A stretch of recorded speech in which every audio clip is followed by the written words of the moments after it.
Salam selamat pagi Bapak Ibu Saudara sekalian. Kita berjumpa kembali dalam Renungan Harian GP Kris Pangkal Pinang. Bersama saya Guru Injil Eber. Mari saja jemaat Tuhan menyiapkan hatinya sebelum kita mendengarkan firman Tuhan. Mari kita masuk di dalam doa. Bapa kami yang di surga, Allah yang baik, yang mengasihi kami terus menerus, kami bersyukur kepadamu untuk anugerah-Mu di dalam hidup kami. Di pagi hari ini kami akan mendengarkan firman Tuhan. Oleh karena itu mohon pimpinan Tuhan, mohon pertolongan dan tuntunan Tuhan agar kami bisa memahami firman Tuhan ini dan kami dapat melakukannya di dalam hidup kami hari lepas hari. Kami sudah siap mendengar firman-Mu ya Tuhan. Dalam nama Tuhan Yesus kami berdoa dan mengucap syukur. Amin. Saudara yang dikasihi oleh Tuhan, tema kita hari ini bicara tentang hati-hati jangan menjadi ateis praktikal. Saudara yang dikasihi oleh Tuhan, istilah ateis bukanlah istilah yang asing di telinga kita.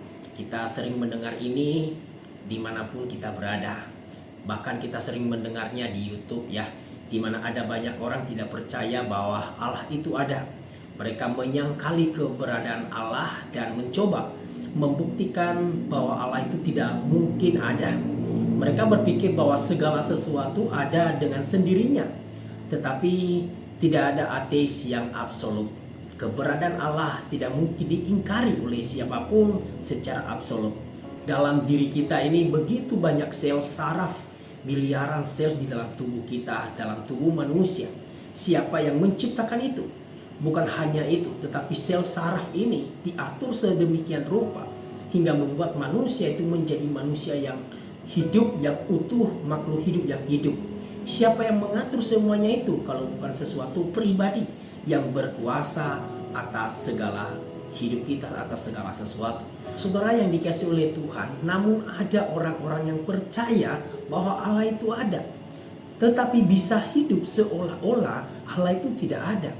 Keberadaan Allah tidak memiliki arti di dalam hidup mereka. Orang-orang seperti ini, orang seperti ini disebut sebagai ateis praktis atau ateis praktikal. Khususnya bagi kita orang Kristen ya. Banyak orang Kristen hari ini mengaku percaya kepada Allah, mengaku percaya kepada Kristus, aktif di gereja, aktif pelayanan, bahkan tahu banyak ayat Alkitab. Tapi ketika kita melihat gaya hidup mereka hari lepas hari, cara mengambil keputusan, cara menghadapi masalah, cara menggunakan waktu, cara menggunakan uang mereka, dan bagaimana relasi mereka, tidak ada tanda-tanda bahwa mereka sungguh-sungguh hidup mereka dipimpin oleh Allah. Dalam Titus pasal 1 ayat 16 mengatakan, mereka mengaku mengenal Allah, tetapi dengan perbuatan mereka, mereka menyangkal Dia. Mereka keji dan durhaka dan tidak sanggup melakukan sesuatu pekerjaan yang baik. Menurut Paulus kepada Titus, ada orang-orang di Kreta yang mengaku percaya adanya Allah, tetapi hidup mereka tidak mencerminkan pengakuan mereka itu. Perbuatan-perbuatan mereka menunjukkan bahwa mereka seolah-olah tidak mengenal atau tidak percaya ada Allah.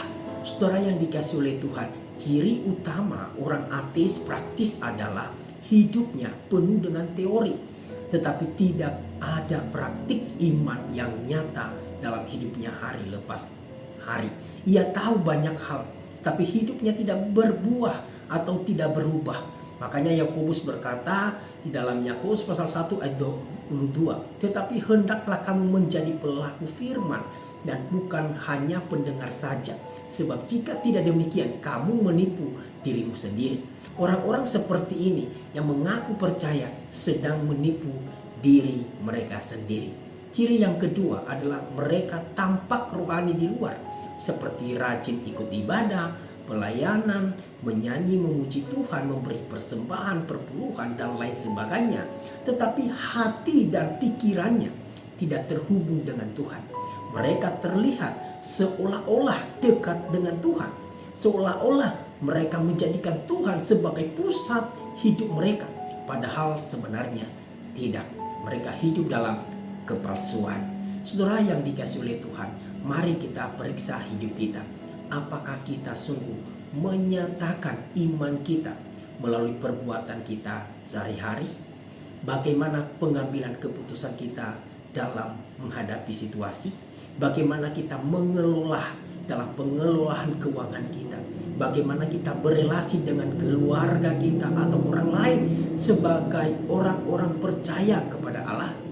Yakobus pasal 2 ayat 26 berkata, sebab seperti tubuh tanpa roh adalah mati, demikian jugalah iman tanpa perbuatan-perbuatan adalah mati. Jangan sampai hanya di bibir kita saja kita mengaku ada Tuhan yang memimpin hidup kita, tetapi tindakan kita menolaknya. Oleh karena itu, hati-hatilah dengan konsep ateis praktis yang bisa membawa kita tidak percaya kepada Allah.